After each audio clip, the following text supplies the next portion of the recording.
screw. Righty-tighty, lefty-loosey, meaning if you turn to the right, it's going to tighten it. To loosen it, you go to the left. Okay, so because I'm tightening it that way, this direction, you want to put the wire on the same way. Okay, very important. You always try to remember to do stuff like that. Okay, so here's my bad switch. It is definitely a bad switch. It's not working. They're only like $2 to change this. So don't think you're gonna try to be a rocket scientist and try to figure out how to fix your old light switch. Okay, just go down to the store. I went down to my friendly Lowe's and got it. And what I'm going to do is I'm going to take these screws on the side because I'm not going to use them. I'm just going to tighten them up like that. Okay. I'm going to tighten them up like that. That way I'm going to keep the screws out of my way. And then I'm going to use these holes. One at there and one down there, just like we did before. And I'm going to look at my ground screw and make sure that's unscrewed all the way, which it is. And what I like to do is I like to get the ground screw on there first. That way it's easier to work with.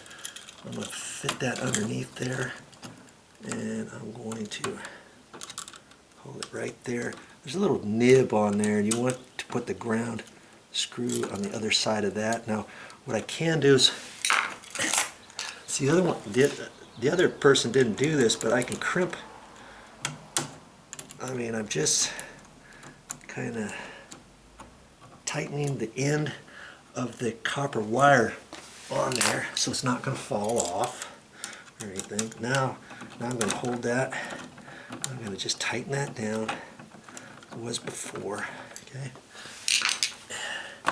It's got a slot on there too, and I can use my other screwdriver, my slotted standard screwdriver for that. Now I can take that, and in fact, see, because this ground screw is on the top and not the bottom, this wire's got to be reconfigured a little bit. Yeah. I got the red one at the bottom, and I don't, like I said, I don't have to have the red at the bottom, but I think I'm still going to. Okay, so now I can just twist it over and push it in the hole. And push down tight. Let's see here, and it should. There's a little fitting in there, so when you push it in there, it's tight. See, I can't pull it out now. I do the same one. Don't put it in a little. Don't try to get it in a little slot where I had the screwdriver. You want it in the round hole, and voila! It's as simple as that. Okay, now you remember how we had the wires in there. Because the ground wire is up at the top, I'm just going to kind of pull down on it a little bit. And I'm going to sneak these wires back in there, like so. And I'm going to push it in all the way, try to keep the screws out of the way. And with 14 gauge wire, usually you got 14 gauge wire, which is very flexible. And you can spaghetti it in there and push on it real easy. Yeah, but you want to make sure there's nothing preventing it from pushing in. That's why, see, usually they come with the screws in there and a little backing washer in there. Sometimes I'll take that out if the box is so packed. I want to push it in there all the way. So you can take this and just make sure you've got plenty of give in there so that when you tighten it up, it's going to go in there nice and tight, because these screws are only going into a plastic box, so there's only plastic threads. If it's not going, you have a wire behind there and you think, oh, I'll just tighten it up. Well, think again, because you're going to strip the metal screw out of the plastic box. Okay, and then I'm going to take it and kind of twist it back and forth to make sure it's going in straight.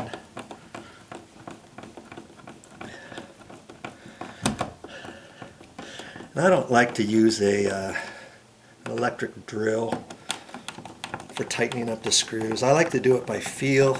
It doesn't take very long to do this. Okay, before I get it tight, I'm going to kind of line it up where I think it should go.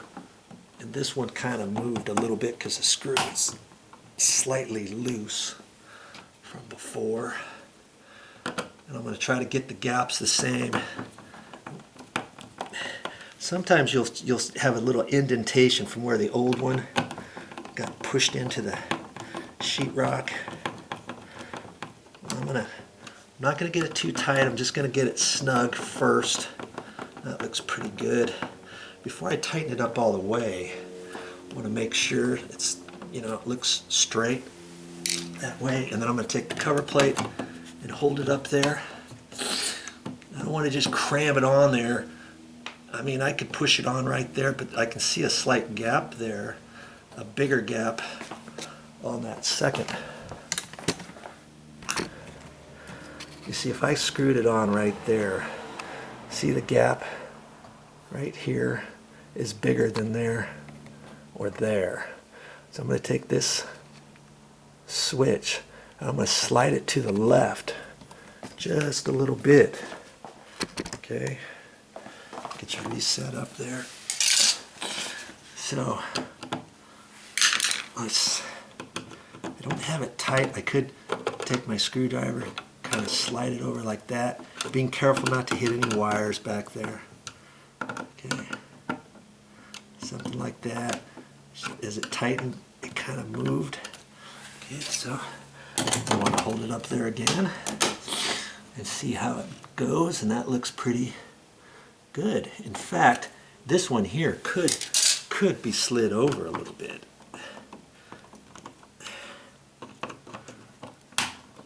And maybe it wasn't perfectly set when I initially took it out because, we didn't work on either these other two switches. Okay. Wow, that looks nice.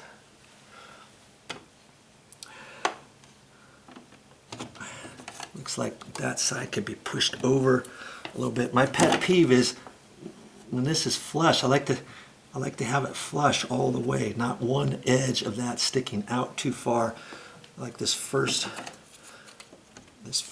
switch could have been. Well, it's got some trim around it. I'm not going to mess with it too much, but when I tighten this one down right there, I can see that side kind of pushing right in where it's supposed to be. And if it's still sticking out at that point, you push this out and then tweak the switch to the left or to the right and then fit it back in there, tighten it all back up. Okay, that's looking nice. Okay, looks like the switch is going to be good. Now all we got to do is put the screws back in up here. The trick with those, just don't make them too tight. Some people try to tighten these screws up, and depending on what kind of cover plate you have, you could crack that. These are easy to crack. You just want to make them snug. Some nowadays they have vinyl, and they're designed not to crack, but if you go too tight, you can indent it, and that doesn't look very nice either. Okay, so we just want to make these snug. I've seen some electricians, they like to line all these up like vertically or something, or sideways, but I just make them snug. It doesn't really matter to me if the actual slot on the screw is all the same. When is the last time you looked at a light switch and saw which way the screw is facing? Huh? I just make it snug because the wall's not perfect. Okay. Alright, so there you go. That's all I'm going to do. And we're done with that. Now all we have to do, what do we have to do now? We've got to go back out to the electrical panel. We've got to turn that breaker back on and make sure it works.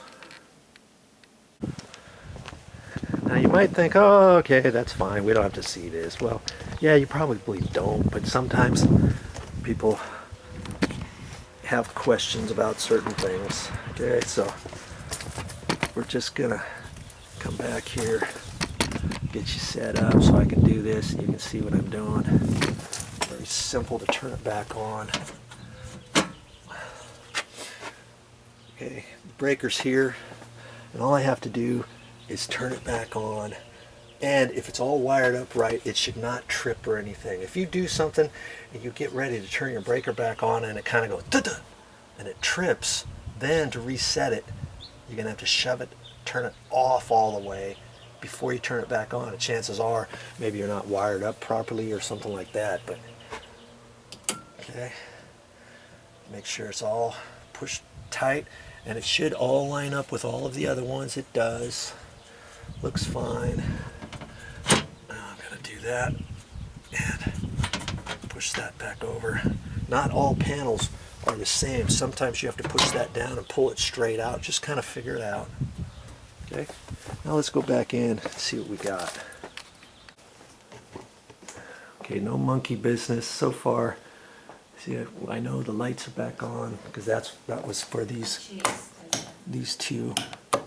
Okay, here's my other one, and this is off. Off is always down on this type of paddle switch. You turn the top and the light should go on, and look at that. That light's on. Turn it off. On, off. Okay.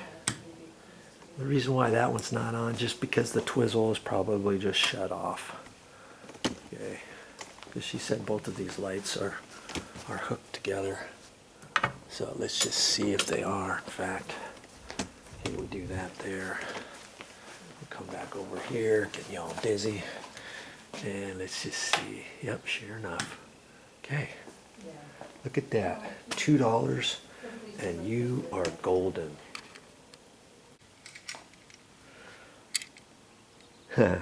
Now, if you want, you can. This was the old light switch. Before I throw this away, I'm going to go ahead and take this ground screw off, and I can save this. You never know when you're going to need an extra ground screw. Why throw this away? Okay, it's the exact right size. It's green to show it's ground. If you want, you could take this and you could save. You could save these little screws. Let's see. Okay, there's a little washer on the back. You just kind of pull it. It comes off the washer. I don't necessarily need to save these little washers. I don't really use them for much. Okay, and I don't need these side screws. If you want, you can take those screws off too, but I'm going to end up throwing this part away, and I'm going to save this for next time if needed. Now see how nice that is? It doesn't even look like we ever touched this location. Everything looks the same. And see that trim. Why did I point out that trim from before? That little edge on the light switch. Don't all light switches have that? No. When these paddles first came out, they didn't have that trim around them. So if you have an older house, let's say, and you need to replace your paddle light switch, you might not have that piece of trim. So when you go to the store, I'm not even sure if you can buy them without the trim, that little edge anymore. I think you can in some places, but you're going to have to look real hard. It's always nice to match up existing conditions when you can. Well, another project complete. Now what am I going to talk about next time? We got a linoleum floor here. This is a linoleum floor that's been down for 5 or 15 years. Check this out. Look at this. Kaboom. Look at that. I can't believe that. The linoleum has worn right through the floor. See that? There's nothing there. This is the concrete floor. And so is this, all from this chair, rubbing back and forth, back and forth, back and forth. And I'm not sure, I'm going to patch this, and I want you to stick around and see what I do for that if you're interested.